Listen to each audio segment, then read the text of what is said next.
யார் அரசராக தேர்ந்தெடுக்கப்பட்டாலும் 12 மாதம் 1 வருஷம்தான் இருக்கணும். ஆனால் அந்த அரசராக இருந்தாங்கன்னா அந்த 1 வருஷத்துக்கு பார்த்திங்கன்னா ராஜ மரியாதை, கௌரவம், அந்தஸ்து, உடை, பணம் எல்லாமே இருக்கும். கௌரவமாக இருக்கலாம், ஊர்வலம் போகலாம், நல்ல பெருமையாக இருக்கும், சந்தோஷமாக இருக்கலாம்.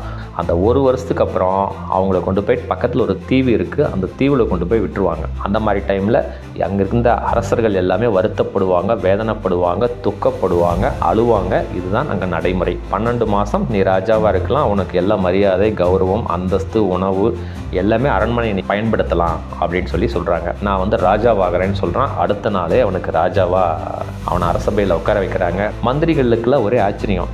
என்னடா யாருமே தீவுக்கு போக மாட்டேன்னு சொல்லுவாங்க, அழுவாங்க, வேதனைப்படுவாங்க, இவர் 8 மாதத்துலேயே தீவுக்கு போகிறேன்னு சொல்கிறாரு. அப்படிலாம் விட முடியாதுங்க. 12 மாதம் முடியட்டும், இன்னும் 4 மாதம் இருக்குது, 4 மாதத்துக்கு அப்புறம் உங்களை கொண்டு போய் அங்கே விடுறோம் அப்படின்னு சொல்கிறாங்க. இப்போ நம்ம போகிறது அந்த நாட்டுக்கு நான் ராஜாவாக போகிறேன், அதுக்காக தான் நம்ம இப்போ போயிட்டுருக்கோம், அதனால தான் நான் இவ்வளோ சந்தோஷமாக இருக்கேன் அப்படின்னு சொன்ன உடனே இந்த மந்திரிகளுக்கெல்லாம் ரொம்ப ஆச்சரியம்.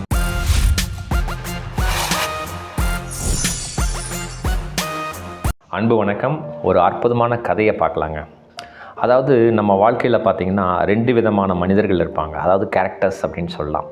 அதாவது ஒரு சிலர் எப்படி இருப்பாங்கன்னா, ஐயோ எதிர்காலத்தில் இது நடந்துக்குமா, நடக்காதா, என் பொண்ணுக்கு எப்படி கல்யாணம் பண்ணுவேன், இந்த பிஸ்னஸில் எனக்கு லாபம் வருமா, நஷ்டமாயிட்டா என்ன பண்ணுறது, இந்த இடத்த எப்படி விற்கிறது, எப்படி படிக்கிறது அப்படின்னு சொல்லி ஒரு பய உணர்வுலேயே வாழ்க்கை நகர்த்திட்டு இருப்பாங்க.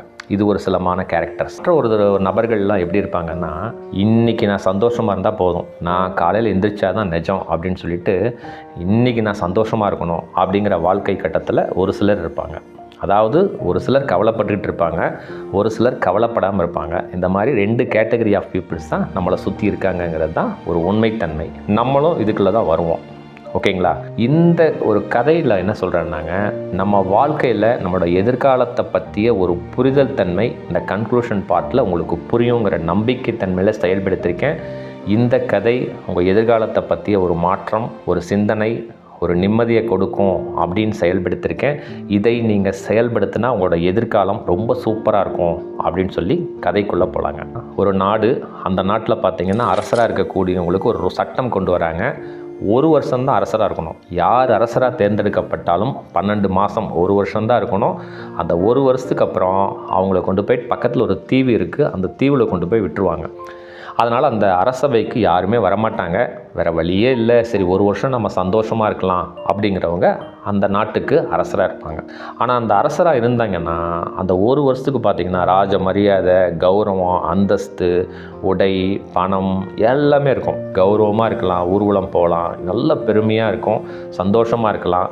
ஒவ்வொரு முறை 1 வருஷம் முடியும் பொழுது அந்த அரசரை கொண்டு போய் போட்டு வழியாக கொண்டு போய் அந்த தீவில் விட்டுருவாங்க. அது ஒரு அடர்ந்த கொடிய மிருகங்கள் அடங்கிய காடு. அங்கே கொண்டு போய் விடுவாங்க. அது விடும்பொழுது எப்படி விடுவாங்க, நல்ல ஊர் மக்கள்லாம் நல்ல அந்த ராஜாவுக்கு நல்ல ஒரு அலங்காரம் பண்ணி ஒரு யானை ஊர்வலத்தில் வந்து ஊர் ஃபுல்லாக சுற்றி வந்து கொண்டு போய் விடுவாங்க. அந்த மாதிரி டைமில் அங்கே இருந்த அரசர்கள் எல்லாமே வருத்தப்படுவாங்க, வேதனைப்படுவாங்க, துக்கப்படுவாங்க, அழுவாங்க. இதுதான் அங்கே நடைமுறை. அந்த மாதிரி 1 வருடம் முடியுது. அந்த ராஜாவை கொண்டு போய் அந்த தீவில் விடுறதுக்காக அந்த மந்திரிகள்லாம் ஊர்வலமெல்லாம் கொண்டு போயிட்டு அந்த தீவில் கொண்டு போய் விடுறாங்க. அந்த அரசர் அழுதுகிட்டே போகிறாரு. அந்த தீவில் விட்டுட்டு அந்த மந்திரிகள் போட்டில் திரும்பி வராங்க. போட்டில் வரும்பொழுது ஒரு உடைந்த கப்பல் ஒன்று இருக்குது. அந்த கப்பலில் ஒரு இளைஞன் ஒரு பகுதியை கெட்டியாக பிடிச்சிட்டு அப்படியே படுத்துட்ருக்கான். உடனே அந்த மந்திரிகள்லாம் என்ன செய்கிறாங்க, அந்த இளைஞனை காப்பாற்றி அரசபைக்கு கொண்டு வந்துட்டாங்க. அரண்மனைக்கு கொண்டு வந்தோடனே, நீ எந்த ஊரில் பறந்து வர, என்ன ஏதுன்னெல்லாம் விசாரித்த உடனே, சரிப்பா இந்த நாட்டுக்கு அரசர் தேவை, ஆனால் ஒரு கண்டிஷன், 12 மாதம் மட்டும்தான் நீங்கள் அரசராக இருக்க முடியும், அதுக்கப்புறம் நாங்கள் அந்த தீவில் கொண்டு போய் விட்டுடுவோம், இதுக்கு சம்மதம்னா சொல்லு, அந்த 12 மாதம் நீ ராஜாவாக இருக்கலாம், உனக்கு எல்லா மரியாதை, கௌரவம், அந்தஸ்து, உணவு எல்லாமே அரண்மனையை நீ பயன்படுத்தலாம் அப்படின்னு சொல்கிறாங்க. உடனே ஃபஸ்ட்டு அவன் கொஞ்சம் யோசனை பண்ணிவிட்டு, சரி நான் ராஜாவாகிறேன்னு சொல்கிறான். அடுத்த நாளே அவனுக்கு ராஜாவாக அவனை அரசபையில் உட்கார வைக்கிறாங்க. பயங்கரமான அவனுக்கு அலங்காரங்கள், கௌரவங்கள், அந்தஸ்துக்கள்லாம் நிறைய வருது. உடனே அவன் என்ன சொல்கிறான், அரசர் ஆயிட்டார். இப்போ அந்த இளைஞன் என்ன சொல்கிறான், ஒரு 3ஆவது நாளில் சரி நான் அந்த தீவை பார்க்க போகணும் அப்படின்னு சொல்கிறான். உடனே மந்திரிகள்லாம் எதுக்காக அப்படிங்கிறாங்க, நான் அரசன் சொல்கிறேன்ப்பா, வாங்க 2 போட்டில் வாங்க, எல்லா மந்திரிகளும் நீங்கள் அந்த கரையிலே இருங்க, நான் மட்டும் உள்ளே போய் பார்த்துட்டு வரேன் அப்படின்னு சொல்கிறான். சரி அரசராச்சேன்னு சொல்லிட்டு எல்லா மந்திரிகளும் வராங்க, போட்டில் போகிறாங்க. அந்த தீவுக்கிட்ட போயிட்டு எல்லாருமே கரையில் இருக்காங்க. அந்த இளைஞன் மட்டும், அந்த அரசர் மட்டும் உள்ளே போயிட்டு ஒரு 2 மணி நேரம் கழித்து வந்துடுறார். மந்திரிகள்லாம் கேட்குறாங்க, என்ன ராஜாக்கள்லாம் இருந்தாங்களா, அரசர்கள்லாம் இருந்தாங்களா, பார்த்தீங்களா என்னன்னு கேட்டதுக்கு எந்த பதிலுமே சொல்ல. வராரு, நாட்டுக்கு என்னென்ன தேவை அப்படின்னு சொல்லி புது புது சட்டங்களை கொண்டு வராரு. வேலை வாய்ப்புகள், தொழிற்சாலைகள், சாலை வசதி, கல்வி கூடாரங்கள், மருத்துவம், நூலகம், துறைமுகம் எல்லாத்தையுமே அந்த நாட்டில் செழுமையாக செயல்படுத்துகிறாரு. விவசாயத்துக்கு நிறையா மானியம் கொடுக்குறாரு. கொடுத்தோன்னே அந்த நாடு பார்த்திங்கன்னா ரொம்ப செழிப்பாக வருது. மந்திரிகளும் ரொம்ப சந்தோஷப்படுறாங்க, அந்த ஊர் மக்களும் ரொம்ப சந்தோஷப்படுறாங்க. கஜானாவுக்கு நிறைய பணம் வருது. மந்திரிகள்லாம் ரொம்ப சந்தோஷம், இது வரைக்கும் நம்ம ஆண்ட ராஜாக்களில் இந்த ராஜா ரொம்ப சிறப்பாக செயல்படுத்துகிறாரு அப்படின்னு சொல்லி எல்லாம் சந்தோஷப்பட்டிருந்தாங்க. இந்த காலங்கள் போயிட்டே இருக்கும் பொழுது ஒரு 8 மாதம் ஆச்சு. ஏன்னா 12 மாதம் ஆனவுடனே தீவில் கொண்டு போய் விட்டுடுவாங்க. இதுதான் அந்த நாட்டினுடைய வழக்கம். ஒரு 8 மாதம் ஆனவுடனே அந்த ராஜா சொல்கிறாரு, சரி என்னை கொண்டு போய் அந்த தீவில் விட்டுருங்க அப்படின்னு சொல்ல உடனே எந்த மந்திரிகளும் ஒத்துக்கலை. அப்படியெல்லாம் கிடையாது, நாங்கள் எங்கள் நாட்டின்படி 12 மாதம் நீங்கள் இருந்தால் தான் உங்களை கொண்டு போய் விட முடியும், 8 மாதத்தில் நாங்கள் போய் விட முடியாதுன்னு சொல்லிட்டு மந்திரிகளுக்கெல்லாம் ஒரே ஆச்சரியம். என்னடா யாருமே தீவுக்கு போக மாட்டேன்னு சொல்லுவாங்க, அழுவாங்க, வேதனைப்படுவாங்க, இவர் 8 மாதத்துலேயே தீவுக்கு போகிறேன்னு சொல்கிறாரு. அப்படிலாம் விட முடியாதுங்க, 12 மாதம் முடியட்டும், இன்னும் 4 மாதம் இருக்குது, 4 மாதத்துக்கு அப்புறம் உங்களை கொண்டு போய் அங்கே விடுறோம் அப்படின்னு சொல்லி சொல்கிறாங்க. அதே மாதிரி அந்த 4 மாதமும் வருது. வந்த உடனே அந்த ராஜாவுக்கு அலங்காரங்கள்லாம் செய்யப்பட்டு அந்த படகு மூலமாக அந்த தீவை நோக்கி போகிறாங்க. அப்போது அந்த மன்னர் ரொம்ப சந்தோஷமாக இருக்கார். ரொம்ப சந்தோஷமாக அந்த ஊர் மக்களை, மந்திரிகளை எல்லாரும் குடும்பத்தோடு வாங்க அப்படின்னு சொல்கிறாரு. எல்லாருக்குமே ஒன்றுமே புரியல. சரி என்னன்னு தெரியலையே அப்படின்னு சொல்லி போகிறாங்க. அப்போ கேட்குறாங்க, அந்த போட்டில் போகும்போது அந்த ராஜா கிட்ட அந்த மந்திரிகள்லாம் கேட்குறாங்க, நாங்கள் இது வரைக்கும் எத்தனையோ ராஜாவை அந்த 1 வருஷம் ஆனவுடனே கொண்டு போய் தீவில் விடுவோம், எல்லாரும் அழுதுட்டுருப்பாங்க, வேதனைப்பட்டுருப்பாங்க, ஆனால் நீங்கள் மட்டும் ரொம்ப சந்தோஷமாக இருக்கீங்களே, எங்களுக்கு ஒன்றுமே புரியல அப்படின்னோடனே அப்போ அவர் சொல்கிறாரு, 1 வருஷத்துக்கு முன்னால் ஒரு 3 நாள் நான் அரசரான உடனே இந்த தீவை போய் பார்க்க நம்ம போனோம், ஞாபகம் இருக்குங்களா அப்படின்னாரு. ஆமாம் நம்ம பார்த்தோம், நீங்கள் தான் உள்ளே போயிட்டு வந்தீங்க, என்ன பார்த்தீங்கன்னு நாங்கள் சொன்னோம், நீங்கள் எதுவுமே சொல்லலை அப்படின்னு சொல்லி மந்திரிகள் சொல்கிறாங்க. அப்பா அவர் சொல்கிறாரு, உள்ளே போனேன், அது மிக கொடூரமான அடர்ந்த காடாக இருந்தது, ஏற்கனவே எலும்பு கூடுகள்லாம் நிறைய அங்கே இருந்தது. அப்போவே நான் உணர்ந்துட்டேன், கொடிய விலங்குகள், மிருகங்கள் அங்கே நிறையா இருக்குது, காட்டுப்பகுதி அப்படிங்கிறத முடிவு பண்ணிவிட்டு நான் வந்துட்டேன்.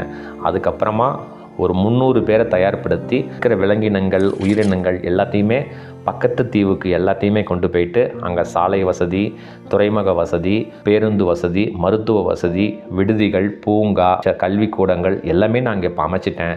இப்போ நம்ம போகிறது அந்த நாட்டுக்கு நான் ராஜாவாக போகிறேன், அதுக்காக தான் நம்ம இப்போ போயிட்டுருக்கோம், அதனால தான் நான் இவ்வளோ சந்தோஷமாக இருக்கேன் அப்படின்னு சொன்ன உடனே இந்த மந்திரிகளுக்கெல்லாம் ரொம்ப ஆச்சரியம். புரியுதுங்களா? ஸோ 4 மாதத்துக்கு முன்னே வேலையெல்லாம் முடிஞ்சு, அதனால தான் நான் 8 மாதத்துலையே நான் சொன்னேன், 4 மாதமாக என் நாட்டு மக்கள் நான் ராஜாவாகணும்னு சொல்லி அந்த தீவுக்கு வாசலில் காத்துக்கிட்டு இருக்காங்க, வாங்க போகலாம் அப்படின்னோடனே மந்திரிகளுக்கெல்லாம் ஒரே ஆச்சரியம். அந்த கதை இப்படி முடியுதுங்க. புரியுதுங்களா? கொஞ்சம் நம்ம வாழ்க்கையோட பொருத்தி பாருங்கள். நம்ம வாழ்க்கையில் பார்த்திங்கன்னா நமக்கு வீடு இருக்குது, கார் இருக்குது, பணம் இருக்குது, தேவையான சொத்து இருக்குது, இல்லை ஒரு இஎம்ஐ கட்டிகிட்ருக்கோம் அப்படின்னு சொல்லிட்டு சந்தோஷமாக இருக்கோம். ஆனால் எதிர்காலத்தை பற்றி எப்போவாவது நம்ம யோசனை பண்ணுறோமா பாருங்கள். ஏன்னா எதிர்காலம் அப்படிங்கிறது ரொம்ப ரொம்ப ஒரு முக்கியமான அவசியமான ஒன்று. ஓகேங்களா? நம்ம எதிர்காலத்துக்கு என்ன செய்யணும் அப்படின்னு நம்ம நினைக்கிறோமோ அதை செயல்படாமல் விட்டாலே நம்மளோட எதிர்காலம் நரகமாகும். இது தாங்க உண்மை. ஸோ இந்த கன்க்ளூஷன், இதை நீங்கள் தெரிஞ்சு உங்கள் வாழ்க்கையோட பொருத்தி பார்த்து நம்ம எதிர்காலத்துக்கு என்ன தேவைங்கிறத, நம்மளால் என்ன செய்ய முடியும் அப்படிங்கிற செயல்பாடுகளை இந்த வீடியோ பார்த்த நொடியிலிருந்து செயல்பட்டால் அந்த ராஜாவுக்கு கிடைச்ச மாதிரி அந்த தீவு மிக கொடிய விலங்கினங்கள் அமைந்த தீவு ஒரு அரசபையாக அங்கே மாற்றி ஒரு நகரமாக, ஒரு சுற்றுலா நகரமாக மாற்றினார். அதே போல் நம்ம எதிர்காலம் சூப்பராக இருக்கணும்னா, இன்றைக்கி என்கிட்ட பணம் இருக்குது, இன்றைக்கி என்கிட்ட பொருள் இருக்குது, இன்றைக்கி நான் சந்தோஷமாக இருக்கிறேன் அப்படின்னு நினைக்காம, அடிப்படையாக உங்கள் எதிர்காலத்துக்கு என்ன தேவை அப்படிங்கிறத நீங்கள் செயல்பட்டு அற்புதமாக அதுக்காக நீங்கள் பிளான் பண்ணி பர்சனாலிட்டியோடு நீங்கள் செயல்பட்டால் உங்களோட எதிர்காலம் சொர்க்கமாகும். சிறப்பாக இந்த வீடியோ ஒரு மிகப்பெரிய மாற்றத்தை ஏற்படுத்தியிருக்கும் அப்படின்னு நான் நம்புகிறேங்க. இந்த வீடியோ பிடிச்சிருக்கும் பட்சத்தில் உங்கள் நண்பர்களுக்கு, உறவினர்களுக்கு சிறப்பாக ஷேர் பண்ணுங்கள். அடுத்த காணொளியில் இன்னும் ஒரு அற்புதமான தலைப்பில் நிறைவாக சந்திக்கலாங்க. மிக்க நன்றி, மகிழ்ச்சி.